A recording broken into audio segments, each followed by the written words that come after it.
Bienvenue dans Prière inspirée. Nous prions de façon inspirée parce que nous sommes dirigés par le Saint-Esprit qui vit en nous. Et je suis heureux de vous retrouver dans cette émission de prière. On va passer ensemble 30 minutes dans la présence de Dieu. J'ai un témoignage d'une personne en fait, qui écrit « Mon frère s'est relevé d'une vie de 20 ans d'errance et ma sœur s'est arrêtée de boire. » Donc c'est un témoignage par rapport à la prière.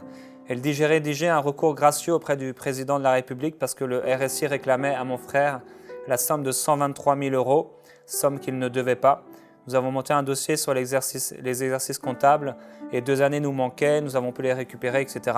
J'ai dit alors à mon frère, nous avons fait le nécessaire sur la terre, maintenant je dépose cette requête devant les tribunaux du ciel au nom de Jésus-Christ, notre bien-aimé, et qu'il en soit fait selon la volonté de Dieu. » Mon frère prenait un rendez-vous avec le RSI en apportant toutes les pièces du dossier que nous avions monté, ainsi que de recours que nous avions rédigés et expédiés à l'intention du président de la République. Résultat, toute sa dette a été effacée. Gloire à Dieu. Donc, gloire à Dieu, Dieu est bon et Dieu s'occupe des choses même naturelles, des choses même au niveau des finances, au niveau de tout souci qu'on pourrait avoir, même non seulement dans notre vie, mais il bénit aussi notre famille. Et Dieu est capable, il a la capacité de nous utiliser en tant que ses fils et ses filles pour prier pour notre famille. Même s'ils ne connaissent pas le Seigneur, Dieu peut agir dans leur vie à cause de notre prière. La prière fervente du juste a une grande efficacité. Et nous devons refuser de croire que la prière n'est pas efficace. Nous devons refuser de croire que la prière ne pourra pas accomplir son effet. Nous devons croire que la prière, quand elle est fervente, quand elle vient d'une personne qui est juste, elle est efficace. Et nous prions d'une manière efficace, de façon efficace, parce que nous sommes justes et parce que nous sommes fervents dans la prière. Nous croyons que Dieu est capable, que Dieu a la capacité surnaturelle de répondre à nos prières et de toucher la vie des gens qui nous entourent. Voilà pourquoi Dieu nous a établis dans ce monde pour que nous puissions aller et porter du fruit et un fruit qui demeure. Alors je peux prier pour mon frère, je peux prier pour ma sœur, je peux prier pour mes parents, je peux prier pour mes cousins, je peux prier pour mes oncles et voir des choses changer dans leur vie comme, entre guillemets, comme par hasard.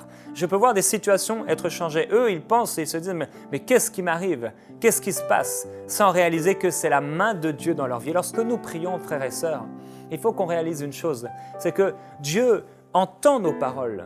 Le monde spirituel entend nos paroles. Et lorsque nous prions avec foi, avec assurance, avec ferveur, dans notre justice, en Jésus-Christ, alors Dieu prend ces paroles et sa main commence à agir dans la situation de ces personnes. Pendant que nous prions à notre Père Céleste, plein d'amour, celui qui nous aime tellement, nous prions par rapport à un besoin. Chez notre frère, dans la chair, notre sœur, dans la chair, nos parents. Et alors la main de Dieu commence à agir et se manifester dans leur vie et Dieu commence à former, à forger quelque chose dans leur cœur, à transformer leur situation parce que nous avons prié. Oui, la prière, c'est glorieux. La prière, c'est extraordinaire. Et même si les églises se vident de plus en plus en Occident, en Amérique, les églises se vident de plus en plus dans la prière. Les gens ne croient plus en la prière et c'est pour ça qu'ils ne vont pas dans les réunions de prière. C'est parce qu'ils ne croient plus. Mais nous sommes un peuple différent. Nous croyons que le Dieu qui a dit que la prière fervente du juste a une grande efficacité à travers son serviteur, que ce Dieu n'a pas menti, mais que ce Dieu est capable de faire tout ce qu'il dit. Et la Bible nous montre que le prophète a prié, le prophète Élie a prié, il était de la même nature que nous. Alors quand nous prions, nous ne prions pas au nom de Jérémie, nous ne prions pas en notre nom personnel, mais nous prions au nom de Jésus-Christ, ce nom que Dieu a élevé au-dessus de tous les autres noms. Et on va continuer notre lecture dans Malachie au chapitre 1. On a lu hier le verset 1 et le verset 2 de Malachie. Et on va passer du temps sur ce livre, croyant que Dieu a quelque chose à nous dire. Et dans votre vie de prière personnelle, l'émission Prière inspirée est là comme un support pour votre vie de prière. Ce n'est pas votre vie de prière, c'est un support pour votre vie de prière parce que nous croyons qu'au-delà de cette émission, vous devenez des gens de prière. Où vous êtes fortifiés simplement. Si vous êtes déjà des gens de prière, vous êtes fortifiés dans votre vie de prière pour prier au-delà de cette émission. Alors Dieu disait, menace, parole de l'Éternel adressée à Israël par l'intermédiaire de Malachie, qui est un prophète de Dieu. Je vous ai aimé, dit l'Éternel, mais vous dites, en quoi nous as-tu aimés? Et là, on s'était posé une question finalement, est-ce que nous avons accusé Dieu? Est-ce que nous nous sommes plaints de celui qui pourtant est notre source? Et Dieu dit, Ésaü, donc en tout cas la parole continue, Ésaü n'est-il pas frère de Jacob? Et là Dieu dit, cependant j'ai aimé Jacob et j'ai eu de la haine pour Ésaü. J'ai fait de ces montagnes une désolation, j'ai livré son héritage aux chacals du désert. Si Édom dit, nous avons été détruits, mais nous relèverons les ruines, ainsi parle l'Éternel des armées, qu'ils bâtissent, je renverserai. Et on les appellera territoire de la méchanceté, peuple contre lequel l'Éternel est irrité pour toujours.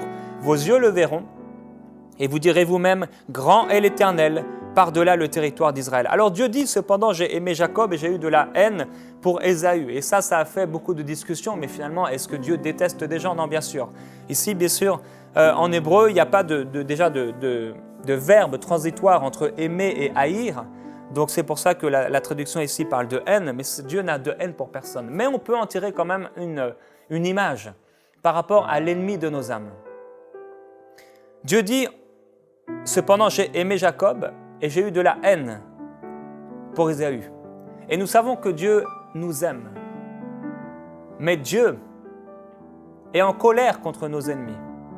Et nos ennemis ne sont pas charnels, comme nos âmes ne sont pas charnelles. Nos ennemis sont spirituels.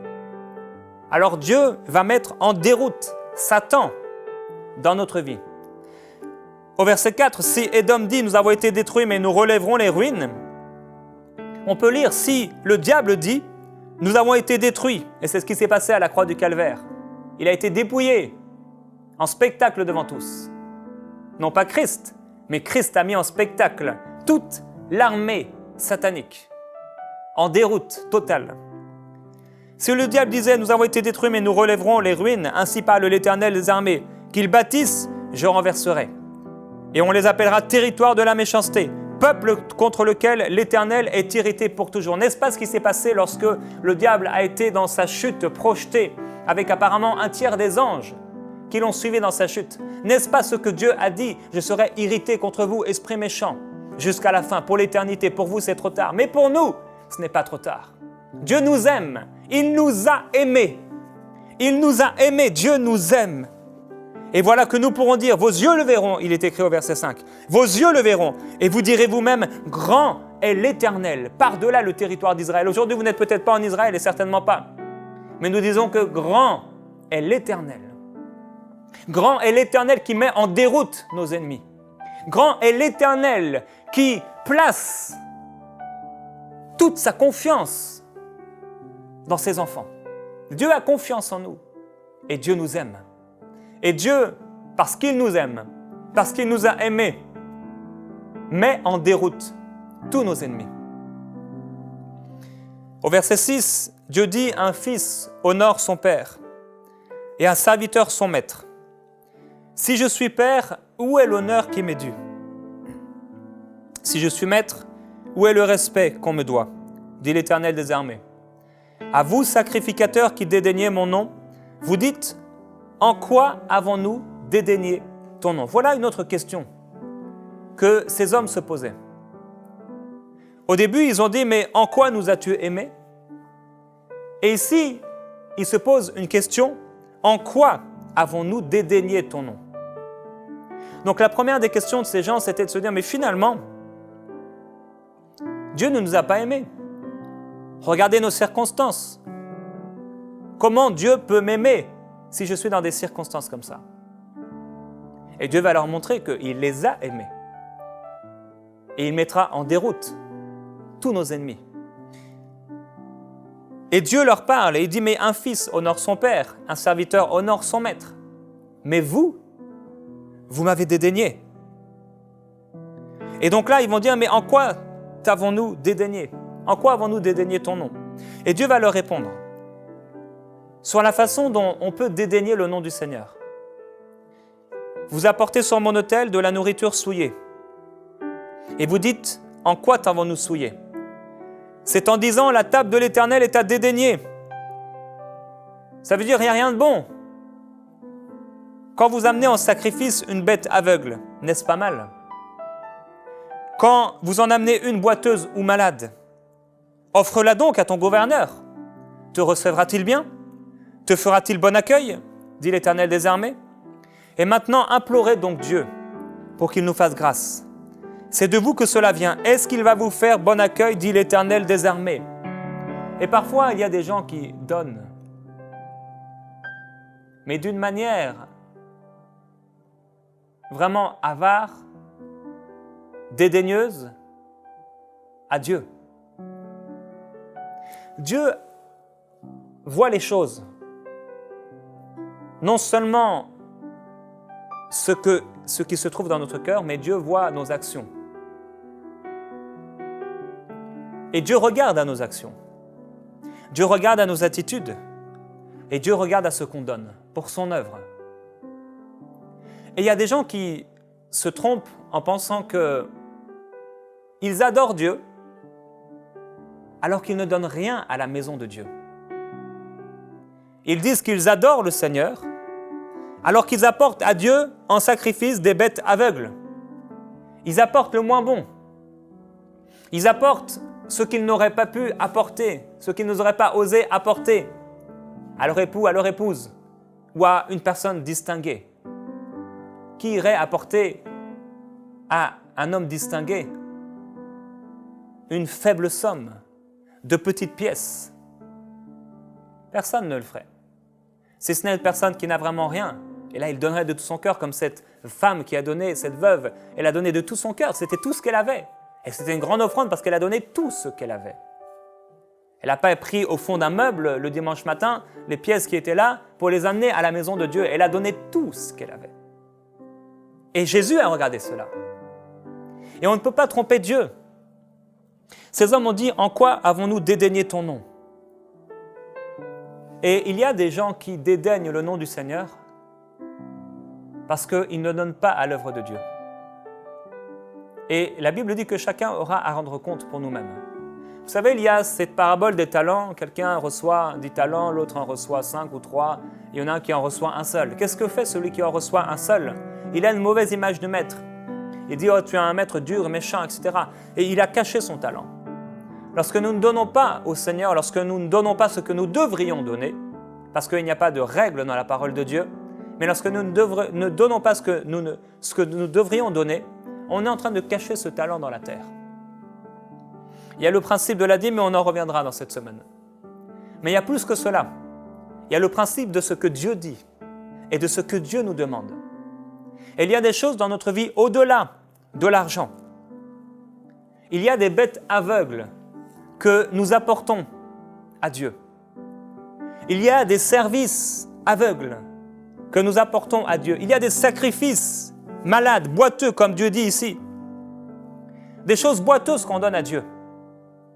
Et Dieu nous dit, mais est-ce que je pourrais accepter cela? Et je voudrais qu'on prie aujourd'hui par rapport à ça et qu'on se décide vraiment pour ne pas donner le moins bon à Dieu, mais pour donner le meilleur. Pour ne pas donner des bêtes chétives, boiteuses, malades, aveugles au Seigneur. Pour ne pas rendre à Dieu des sacrifices qui ne sont pas en fait des sacrifices, qui sont simplement des choses charnelles et humaines.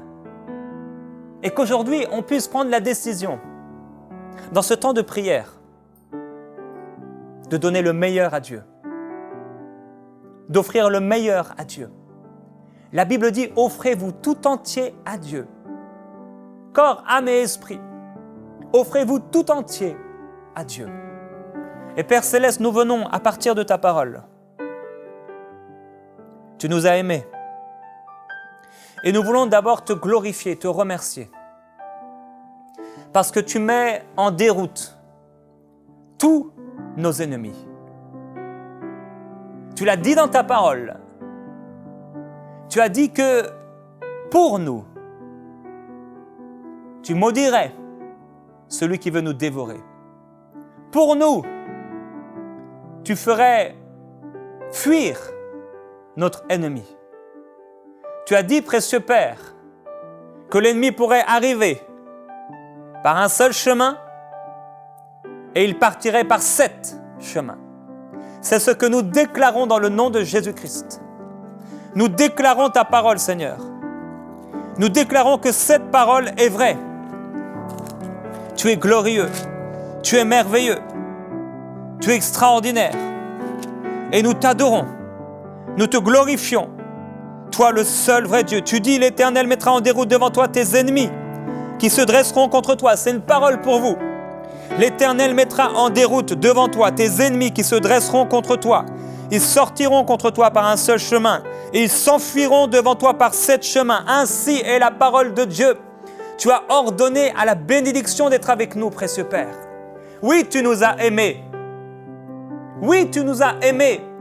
Mais tu n'as pas pu aimer les œuvres de l'ennemi. Tu n'aimes pas les œuvres de l'ennemi.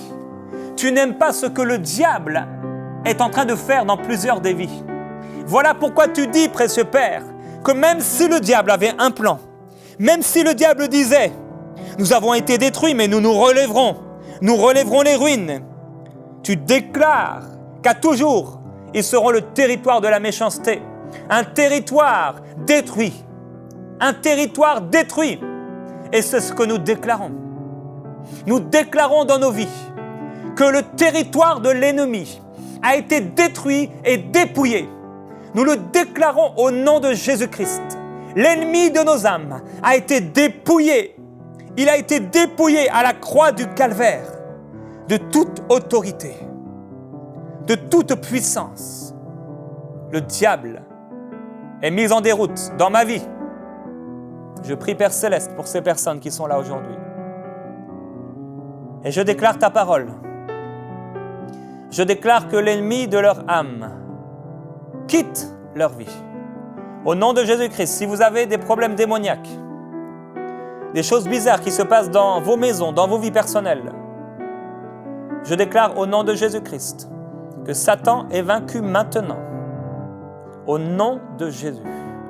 Tout esprit impur, tout esprit qui ne confesse pas le nom de Jésus-Christ comme Seigneur et Maître, quitte votre vie, quitte votre maison. Je déclare au nom de Jésus qu'à partir d'aujourd'hui, vous êtes libérés de rêves impurs, vous êtes libérés d'angoisses nocturnes, vous êtes libérés de cauchemars, vous êtes libérés de la peur de la mort qui vient pendant la nuit. Au nom de Jésus-Christ, vous êtes libre, entièrement libre. Entièrement libre. Reçois ta délivrance. Reçois cette délivrance maintenant que le Seigneur te donne. Que le Seigneur te donne. Alléluia, c'est à toi. Ça t'appartient et c'est glorieux. C'est glorieux. C'est glorieux. C'est glorieux, ça descend sur toi. Alléluia. C'est glorieux. C'est glorieux. Alléluia.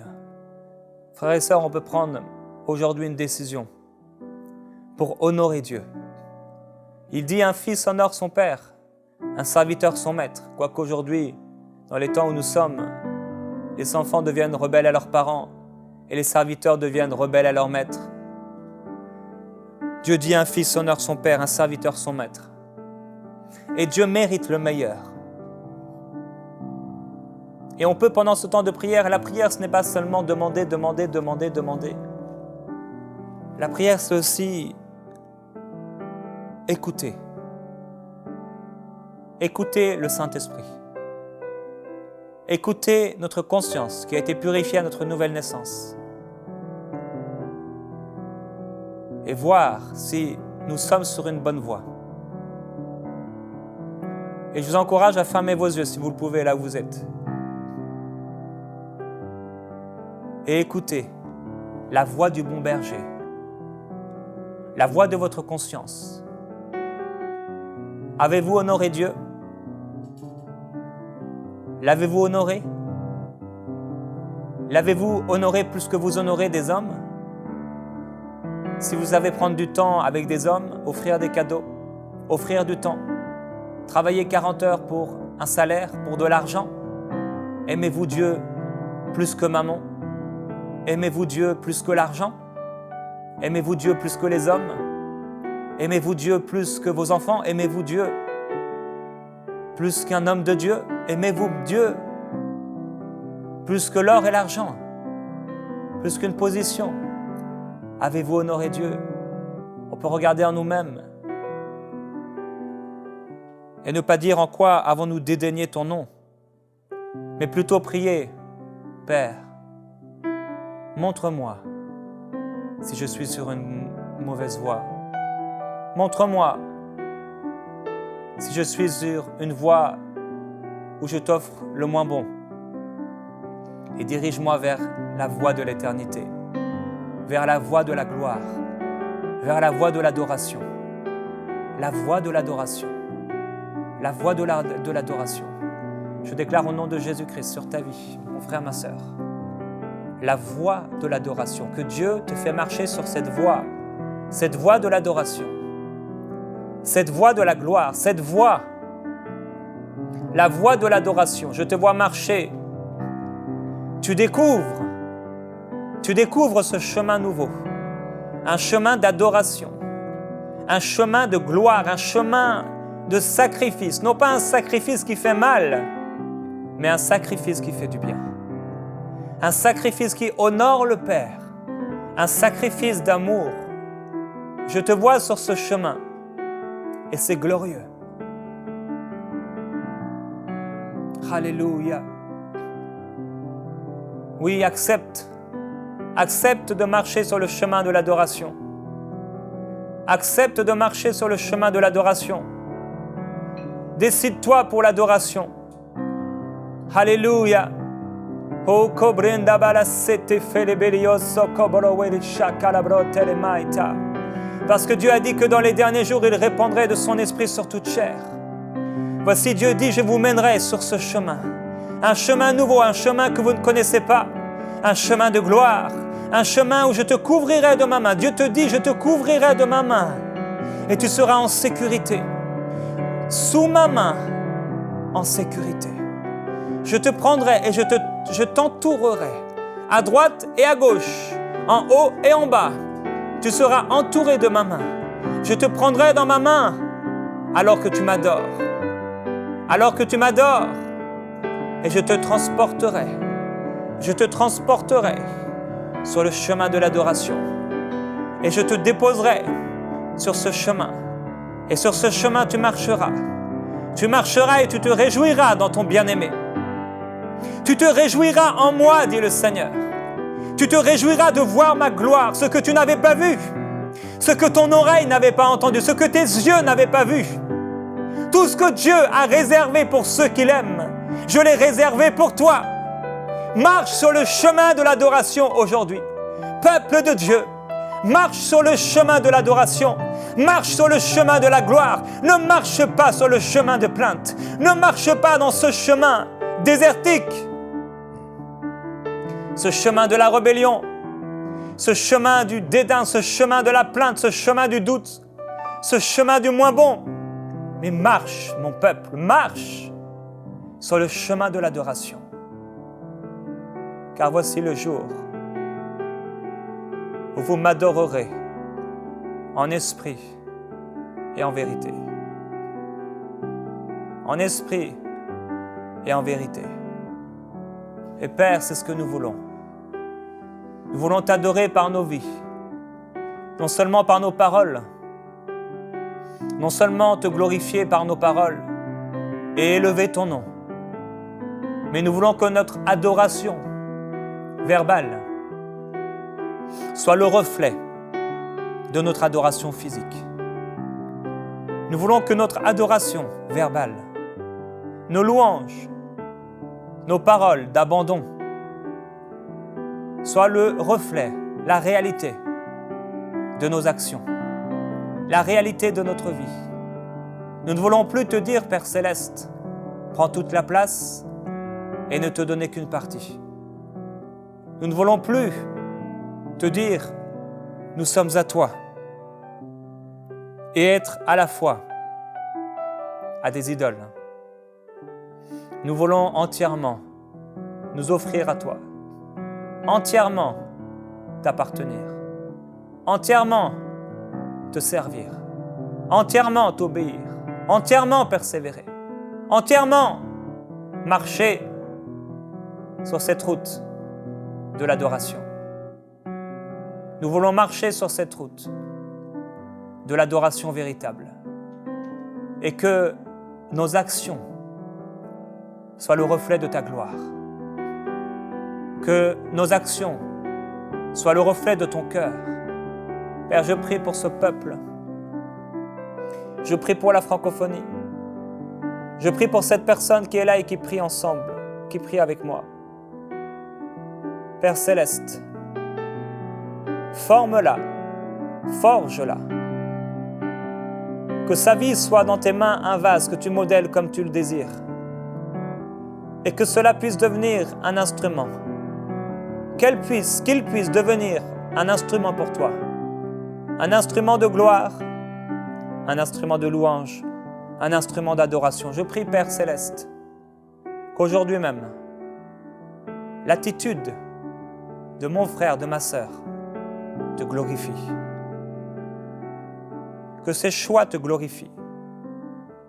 Je prie, Père, que ton peuple puisse non pas t'amener en sacrifice, le moins bon, mais le meilleur. Je prie, Père, pour ceux qui ne servent pas dans ton Église, ceux qui sont sans cesse servis et servis et servis, ceux qui sont sans cesse nourris et nourris, et qui ne servent pas, ceux qui deviennent obèses à force de manger et de ne pas donner. Ta parole déclare que tu mets dans la main du semeur de quoi semer. Ta parole déclare que tu nous as tout donné en Jésus-Christ.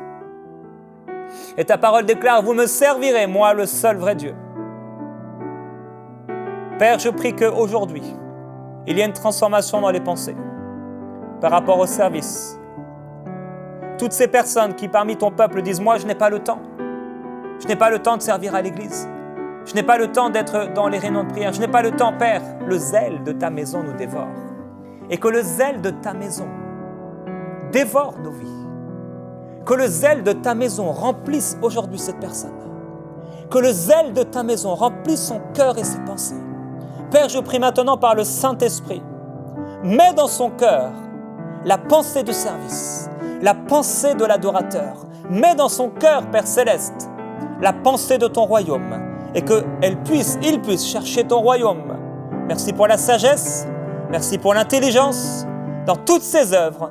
Au nom de Jésus, je déclare ta bénédiction sur elle, ta bénédiction sur lui pendant qu'il te sert, pendant qu'elle te sert. Vous êtes bénis de l'Éternel, vous qui aimez le Seigneur et vous qui l'adorez. À demain dans Prière Inspirée. Envoyez-nous vos sujets de prière à prière@enseigne-moi.com.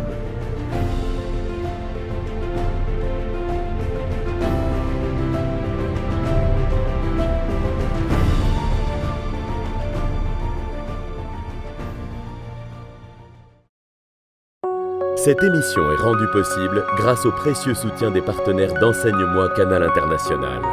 Retrouvez tous nos programmes sur emcitv.com.